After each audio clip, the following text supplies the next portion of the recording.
تخيلوا واحد الراجل كبير ومتشرد دخل للسبيطار في كازا وهما يخرجوه وردوا لواحد السياره مخربه ساكن فيها وعلقوا له فيها السيروم ومشاو خلاوه. السياره تمسكن ديال واحد المسن مسكين مريض، يعني اشهر ومليوح حنا مريض لدرجه ان اللي كانوا كيتعاونوا معهم الجيران مريض واحد المرض يعني اللي خطير. السلطات وجات لابيلانس وتم النقل ديالو الى المستشفى من اجل العلاج ديالو، ولكن للاسف ليلا كنتوصلوا بواحد المكالمه كتفيد بان هذا السيد راه تم الارجاع ديالو الى هذا المكان هذا، الى السياره ديالو المسكن.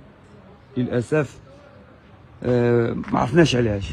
جينا بغينا نتاكدوا وفعلا لقينا السيد راه ردوه، يعني ردوه للبلاصه فين عايش. يعني واش ما كاينش بلاصه لهذا السيد في السبيطارات ديال الدار البيضاء؟ لا ما كاينش في الدار البيضاء، يدوه شي مدينه اخرى.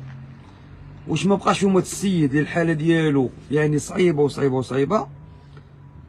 واش ما عندهمش واحد الضر ديال الانسان ديال الناس ديال الصحه ملي يشوف واحد الانسان مسن ومريض وكيتالم وما يخسروا عليه الا برا ولا يديروا ليه سيروم، وكما كتشوف السيروم هو باقي معلق بسالي. هذاك الشيء ديال السيروم هو مملوح بسين هذا، ولا الناس كيداويو ليه. دابا كيجي وزير الصحه